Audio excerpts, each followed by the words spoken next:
todos nosotros somos el cuerpo de Cristo. Desde los pastores, el grupo de alabanza, los servidores y ustedes que están ahí en sus lugares escuchando, son el cuerpo de Cristo. Y todos tenemos una función y todos tenemos que aprender a encontrarla y a desarrollarla. Porque es la única manera en la que Dios puede dirigirnos hacia exactamente el destino para el cual nos creó. Es más fácil o es más posible que Dios dirija un carro que ya está en movimiento a uno que está estacionado con el freno. ¿Sí? Y a veces estamos estacionados con el freno por años. Decimos, Dios, úsame, ¿dónde está mi propósito? ¿No? Yo quiero ya ser el pastor, yo quiero ya enseñar la palabra, yo quiero ya dirigir la alabanza y así que me voy a estar aquí sentado. Y Dios te dice, no, ponte a servir, ponte a hacer algo, ¿sí? Un líder no es una persona que dice soy un líder, sino un líder es una persona que sirve. Jesús fue el ejemplo primordial, dijo yo he venido para servir, no para ser servido. Jesús, el Hijo de Dios en carne, el Rey. ¿Sí? Es nuestro ejemplo primordial. Entonces, esto es lo que hemos estado estudiando. El ministerio de ayuda, todos ustedes, todos hemos sido llamados al ministerio de ayuda. Yo estuve en el ministerio de ayuda desde los 15 años hasta hace 5 años.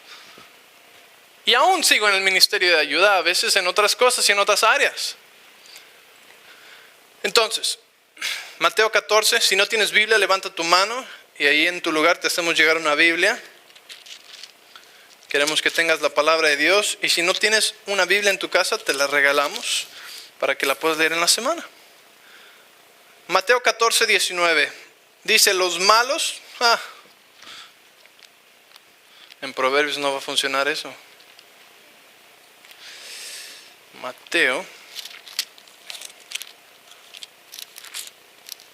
14, 19 dice, entonces mandó a la gente recostarse sobre la hierba. Y tomando los 5 panes y los 2 peces, y levantando los ojos al cielo, bendijo y partió, y dio los panes a los discípulos, y los discípulos a la multitud. Ok, ¿qué está pasando aquí? Acuérdate que había miles de gentes, no sé si aquí eran los 5,000 o los 7,000, 5,000 hombres, sin contar mujeres y niños. Ok, 5,000 hombres sin contar mujeres y niños, y Jesús alimenta a todos, ¿sí? Con solamente 5 panes y 2 peces. ¿Ok? Un milagro, obviamente. Pero quiero que vean algo aquí. Los discípulos de Jesús, yo no sé qué piensas de los discípulos, ¿ok? Pero eran el círculo más cercano de Jesús, el Hijo de Dios, que venía a salvar al mundo, ¿ok? Una posición muy importante, yo diría. ¿Estás de acuerdo conmigo? Entonces estos discípulos estaban con Jesús. Y estos discípulos no solamente se sentaban en la silla y escuchaban y disfrutaban de su aire acondicionado privado y de estar con Jesús recibiendo solamente sus enseñanzas, ¿ok? Pero aquí vemos que Jesús va a alimentar ¿a cuántos? 5,000 hombres sin contar mujeres y niños. Digamos que había mínimo una mujer y un niño por cada uno. Digamos que había 10,000 gentes, bajita la mano. 10,000 gentes ahí. ¿Alguna vez han visto a 10,000 gentes en un mismo lugar? Tal vez, ¿no? En un estadio, piensa uno, en un lugar, un concierto muy grande, en un campo abierto muy grande, ¿ok? Pero es mucha gente, ¿sí? Mucha gente. ¿Alguna vez ha hecho comida para 10,000? No. ¿No? Cuando hacemos comida aquí para 200, ¿no? Es mucho trabajo. Hay como 20 gentes organizando, cocinando, calentando, como 15 gentes sirviendo. Es mucho trabajo, ¿estás de acuerdo? ¿Has hecho una fiesta en tu casa? Cuando vienen 20, 30 gentes. Mucho trabajo, ¿verdad? Ok, entonces aquí había 10,000. Y Jesús tenía a los discípulos. Y Jesús dice, yo hago el milagro y ustedes vayan a servir. ¿Sí? Y dice que los bendijo, los repartió y los discípulos fueron. ¿En dónde estaban los discípulos? Los discípulos estaban en el ministerio de ayuda. Estaban sirviendo, estaban dándole de comer a 5,000 hombres, más niños y mujeres. ¿Están ahí? Ok, entonces tienen una mejor idea de este evento, de este versículo, lo que está sucediendo. Y son los discípulos. O sea, imagínate, aquí ves cómo pasa José y Alex, ¿no? Con la canasta de los diezmos recibiendo, ¿no? Y pues ahí andan corriendo. Imagínate, si yo fuera uno de los discípulos repartiendo peces y panes, yo creo que andaría así aventando, ¿no? Agarra el tuyo, agarra el tuyo. ¿Cómo le haces, no? Tanta gente, así avientas la cubeta, no sé.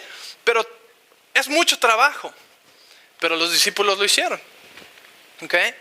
Entonces quiero que entendamos que los discípulos de Jesús no eran espectadores, sino que eran participadores. Tenían sus manos trabajando, ¿sí? Estaban sirviendo a Jesús, estaban ayudando a Jesús, el ministerio de Jesús. Porque Jesús podía haber multiplicado los panes, pero si no hubiera habido discípulos que los repartieran, hubiera habido un pequeño problema, ¿sí? ¿Entiendes cómo es tan importante el ministerio de la ayuda? Ok. Jesús bendijo la comida y se los dio a los discípulos para que la repartieran. Jesús pudo haber hecho también que la comida le apareciera a cada persona en sus manos, ¿no? Pero estaba haciendo algo diferente, ¿ok? Involucrando a los discípulos directamente en la multiplicación de los panes y los peces, estaba continuando, estaba estirando la fe de sus discípulos. Porque ellos mismos llevaban las canastas y repartían y seguía saliendo pan. Como el truco del conejo, pero con panes, ¿sí?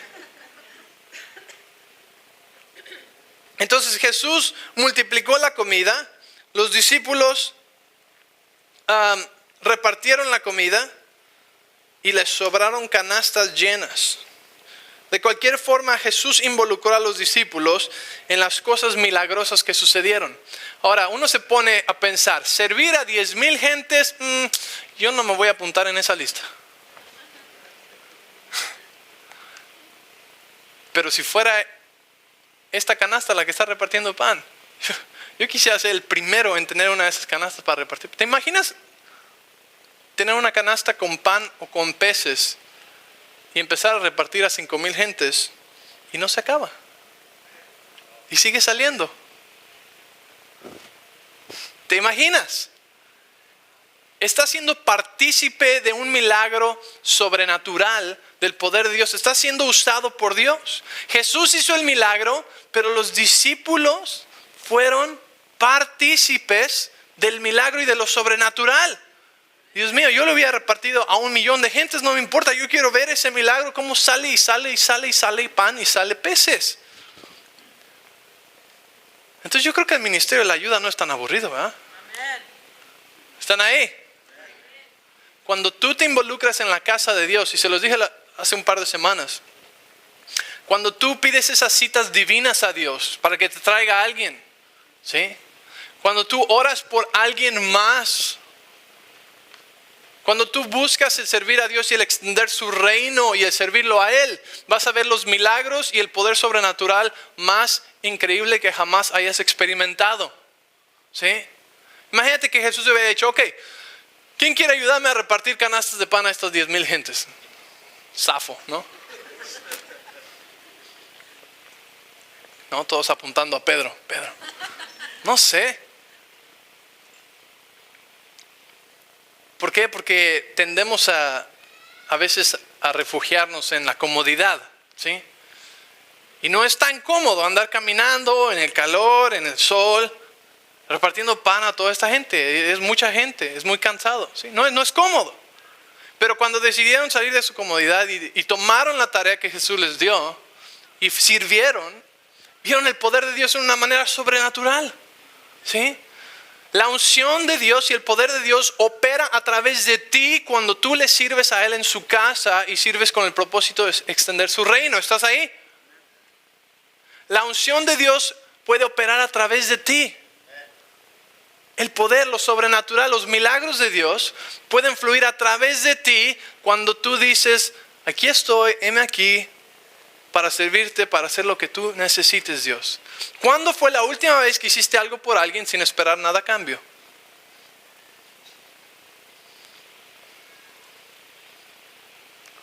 Tic-tac, tic-tac. ¿Sí? No. Esa vez no. Bueno, sí esperaba algo a cambio, ¿no? Hasta a veces cuando lo hacemos sin esperar nada a cambio, si realmente te pones a pensar, tal vez esperabas algo a cambio. Un muy buen agradecimiento, tal vez. Un muy buen apapacho. Un muy buen aplauso. No estoy diciendo mal que esté recibir algo a cambio, sino que estoy diciendo, ¿cuándo fue la última vez que hiciste algo por alguien más sin esperar nada a cambio, sin tener ninguna expectativa de recibir algo a cambio? ¿Sí? Nos pone a pensar un poco más duro, ¿ok? Nos da un dolor de cabeza tal vez. A algunos está saliendo humo un poco. No piensen, ¿ok? Simplemente piensa, ¿cuándo? Pues tal vez yo creo que tengo que empezar a hacer algo así, ¿no? Tal vez voy a servir en la casa de Dios, voy a dar un poco de mi tiempo, algo de mi tiempo para servir a Dios. ¿Sí? Y entender que cuando lo haces, Dios te usa de una manera sobrenatural. Dios te da una gracia sobrenatural para servirlo a Él. Un poder sobrenatural para servirlo a Él. ¿Están ahí? ¿Alguien está aprendiendo algo? Ok. Una vez que experimentas el poder milagroso de Dios, cuando sirves a otros y sirves el reino de Dios, jamás serás el mismo. Y yo lo experimenté cuando tenía 17 años, 18 años de edad, que fui a un viaje de misiones, fui a servir, fui a traducir, ¿sí? Y estaba sirviendo, estaba ayudando al evangelista que iba a predicar en un estadio con 15,000 gentes, ¿ok? Estaba sirviendo debajo de él. Y cuando yo hice esto, experimenté y vi el poder de Dios sobrenaturalmente por primera vez en mi vida, como jamás lo había visto a primera vista, a primera mano, ¿sí? Y vi a los paralíticos levantarse de silla de ruedas, caminar, a los ciegos ojos abrir, a los sordos. ¿Y te has dado cuenta que ahora eso pasa en nuestra iglesia? Amén. ¿Te has dado cuenta de eso? Entonces, serví bajo la unción de Dios en esa área, en ese aspecto.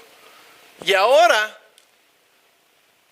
que puedo servir a Dios como cabeza de esta iglesia, Dios nos ha mostrado los mismos milagros y señales aquí en nuestra iglesia. ¿Sí? Espaldas sanar, milagros creativos donde gente no tenía arco en sus pies, inmediatamente recibir un arco en sus pies. O gente que le faltaba un disco en la espalda, que Dios creó un disco en su espalda. Berta, ¿verdad? Ajá. Tantos milagros, ¿por qué? Porque Dios es real, Dios nos ama, ¿sí? Y porque ha habido un trabajo previo. Entonces, cuando servimos debajo de la unción de Dios, cuando servimos en su casa, cuando estás sirviendo al Rey de Reyes, al Señor de Señores, no hay de otra manera más que ver y experimentar lo que sucede en el reino del Rey de Reyes y Señor de Señores. Que es su poder y sus milagros y las cosas sobrenaturales que pasan. ¿Sí estás ahí? ¿Ok? Ok. En Hechos capítulo 6, versículo 1 al 7, vemos que el ministerio de ayuda entra en acción. Ahora están los discípulos y los apóstoles, ¿ok? Los discípulos de Jesús. Jesús ya se fue, ¿ok? Jesús ascendió al cielo a la diestra del Padre y dejó a los discípulos ahora hacer la obra. Acuérdate, los discípulos eran el ministerio de ayuda de Jesús antes. Ahora, los discípulos tienen la tarea de predicar y tomar el lugar que Jesús tenía. Y voy a leer rápidamente ahí en Hechos capítulo 6.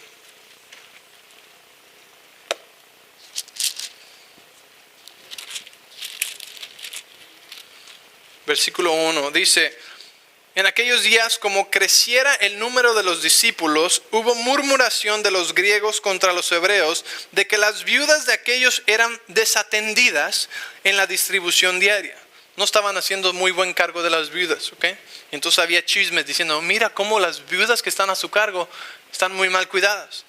Y dice: entonces los 12 discípulos, ¿ok?, convocaron a la multitud de los discípulos y dijeron: no es justo que nosotros dejemos la palabra de Dios para servir a las mesas. Buscad pues, hermanos, de entre vosotros a 7 varones de buen testimonio, llenos del Espíritu Santo y de sabiduría, a quienes encarguemos de este trabajo. Y nosotros persistiremos en la oración y en el ministerio de la palabra. Agradó la propuesta a toda la multitud y eligieron a Esteban, varón lleno de fe y del Espíritu Santo, a Felipe, a Prócoro, a Nicanor, a Timón, a Pármenas y a Nicolás, prosélito de Antioquía, a los cuales presentaron ante los apóstoles, quienes orando les impusieron las manos.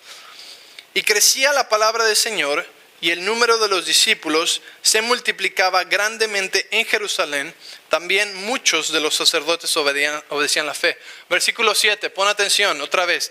Y crecía la palabra del Señor, y el número de los discípulos se multiplicaba grandemente. ¿Cómo? ¿Cómo? Grandemente en Jerusalén. ¿Ok? La iglesia comenzó a crecer otra vez, se multiplicaba el número de ellos grandemente. Después de que, ¿qué? Después de que sucedió algo de orden. ¿Ok? ¿A qué me refiero con esto? Fíjate, los discípulos antes servían a Jesús. Jesús estaba llevando a cabo el ministerio, Él estaba guiando, Él estaba haciendo lo que el Padre le había indicado que hiciera. Y los discípulos servían y ayudaban y experimentaban el poder sobrenatural de Dios y los milagros de Dios al servir bajo Jesús. ¿Ok? Ahora Jesús se fue. Y los 12 discípulos, ¿qué están haciendo? Ya no están llevando canastas. ¿Okay? Ahora ellos han tomado otro papel, que es el de predicar la palabra, ¿sí? Y el de estudiar la palabra. Y están diciendo: hey, no podemos nosotros dejar de estudiar la palabra y de predicar la palabra, porque es a lo que nos ha sido llamado ahorita, es nuestro papel, es nuestro rol, es lo que Jesús nos dijo que hiciéramos. No podemos desatender esto para ir a hacernos cargos de las viudas. Así que vamos a requerir un poco de ayuda. Y trajeron a hombres llenos del Espíritu Santo, de sabiduría, que querían servir. ¿Okay? Y entonces ellos se hicieron cargo de las viudas. ¿Para qué? Para que los apóstoles, los 12 discípulos, pudieran seguir predicando la palabra. Y cuando esto sucedió, ¿qué pasó? La iglesia y el número seguía y se multiplicaba.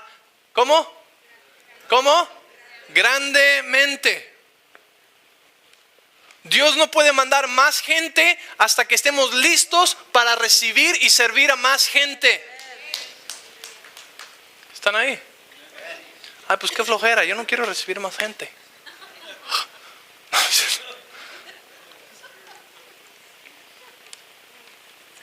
¿Entendemos el propósito para que estamos en esta tierra? ¿Sí? Como hablaba Sean la semana pasada también acerca de las cosas terrenales. Y cómo cuando vayas al cielo, que acaben tus 80, 100 años, 120 años los que vivas, ¿sí? Vas a ir al cielo y nada más va a importar más que cuánto conociste a Dios y cuánto lo hiciste conocer. Y la manera en hacerlo conocer es participar en la extensión de su reino y en el crecimiento de la iglesia.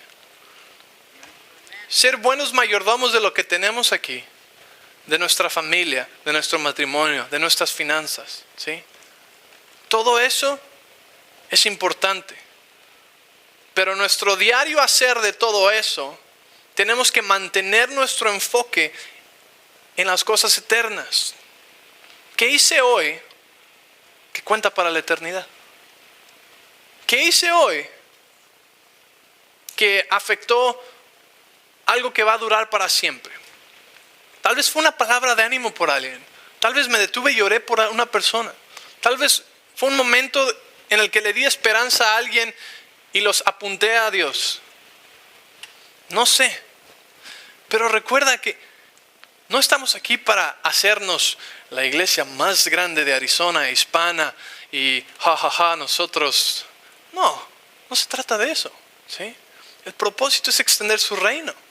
Es que la gente conozca al Rey que tú has conocido, al Dios que tú has conocido. Que puedan ser partícipes del mismo propósito que ahora late en nuestro corazón. Que entendemos que la vida aquí es un vapor.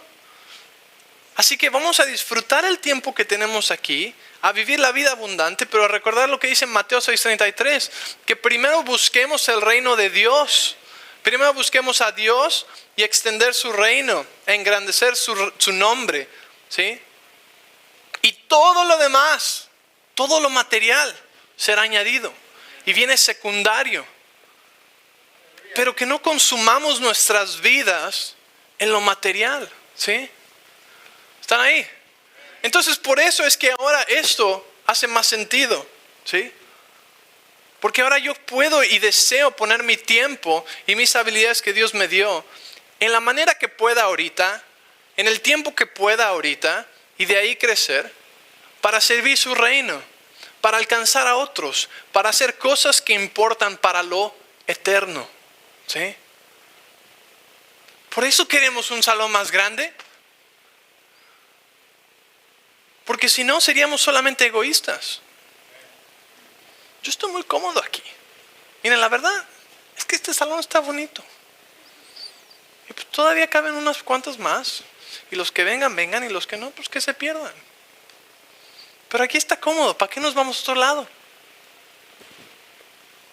Eso sería egoísta, ¿no? Porque solamente pensamos en nuestra propia comodidad. Oh, pero vamos a un lugar más grande. ¿Por qué? Porque queremos tener más capacidad y queremos tener más preparación y estar todos partícipes unidos como cuerpo en Cristo, todos ustedes, para recibir a los cientos y a los miles. ¿Sí? ¿Están ahí?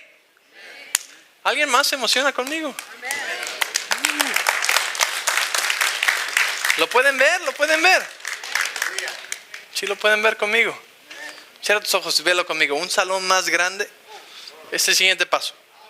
Con 300 sillas, ¿ok? Y 2 reuniones cada domingo. Llenas. ¿Sí? Es la visión. Es el paso que sigue. Pero tenemos que todos adueñarnos de esto. Y entender que se hace el dedo o se hace el estómago. Si te vas, nos hace sufrir a todos. ¿Sí? No hay presión. ¿Sí? ¿Qué quiere decir eso? Todavía tengo tiempo. Ok. Si me paso como 1 hora, es la culpa de mi mamá porque le pedí que me trajera mi reloj en la mañana y se le olvidó. Y cuando llega mi mamá, pues ya saben qué pasa, ¿no? Es broma, es broma. Ok, entonces, los apóstoles ahora estaban buscando y recibieron gente, organizaron, gente que ayudó en otras áreas, ¿sí?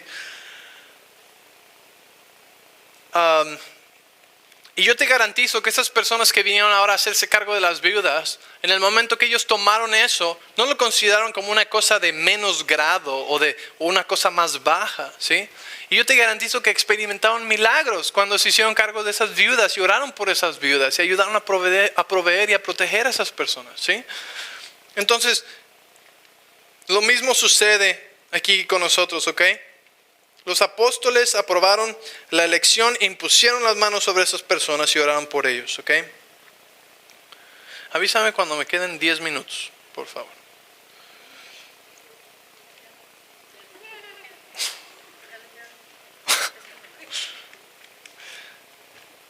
El ministerio de ayuda está sobrenaturalmente equipado, ¿ok? Y armado. Algunos son llamados a ministerio de tiempo completo, algunos empiezan sirviendo, ayudando una vez a la semana, una vez al mes, en eventos especiales, qué sé yo, ¿ok?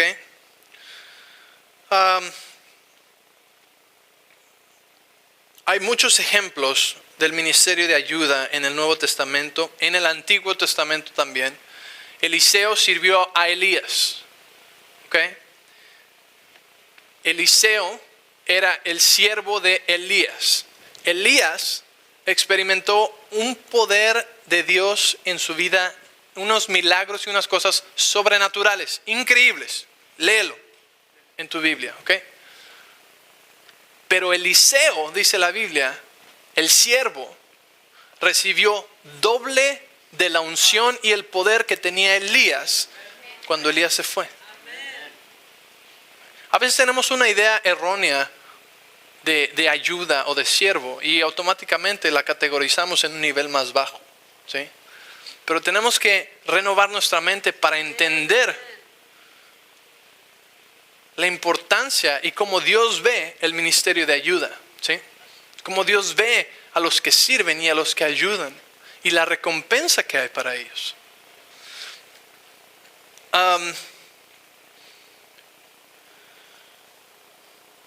Pueden leer en sus casas 1 Corintios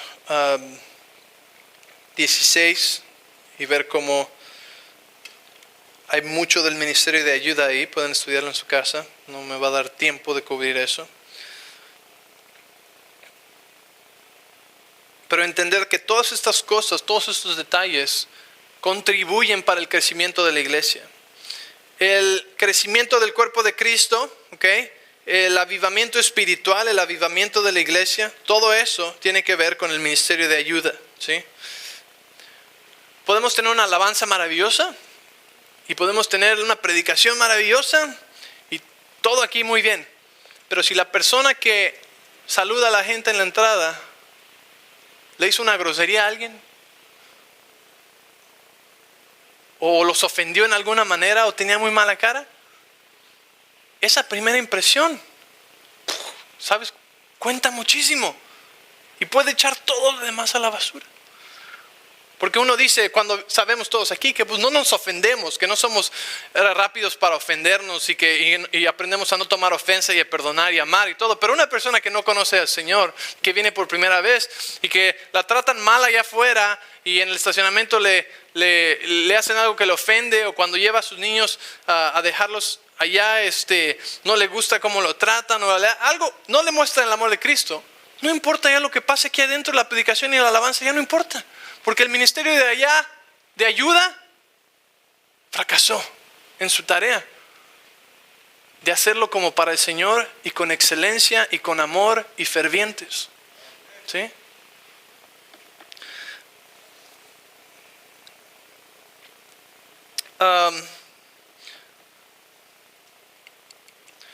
Ok, ¿qué nos da tiempo más?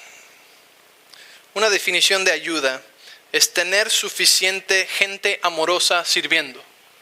Otra vez, tener suficiente gente amorosa sirviendo.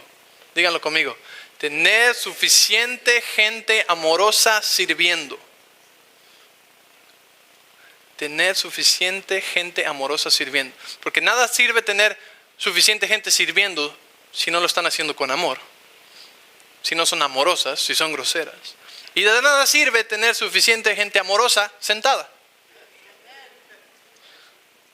Entonces el ministerio de ayuda se define como suficiente gente amorosa sirviendo. ¿Sí? En Corintios, 1 Corintios, capítulo 12, es donde habla de los miembros del cuerpo y cómo todos en el cuerpo de Cristo son importantes. Y en el capítulo que sigue, 1 Corintios 13, habla del amor y dice que sin amor nada funciona. No importa si profetizas, no importa si haces milagros, no importa qué hagas y cuál sea tu don. Si no tiene amor, no sirve para nada. Entonces necesitamos suficiente gente amorosa sirviendo. ¿Ok? Necesitamos las dos. Y fervientes en lo que hacen. Con pasión, con una sonrisa, al menos. ¿Sí? Porque lo hacemos para el Señor y lo representamos a Él.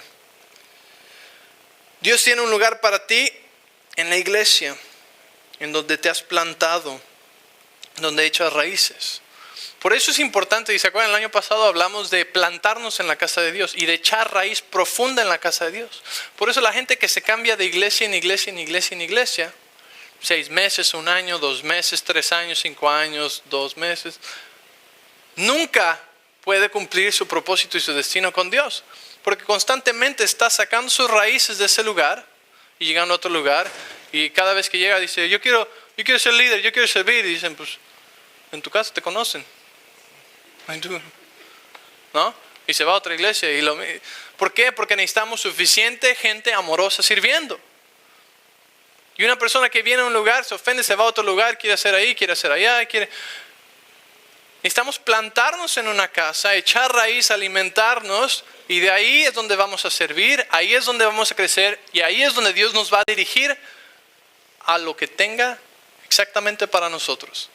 No importa dónde empieces, no importa si comienzas saludando a gente, pero tu propósito es dirigir la alabanza. No importa, tú empiezas sirviendo en la casa de Dios, Dios te va a dirigir.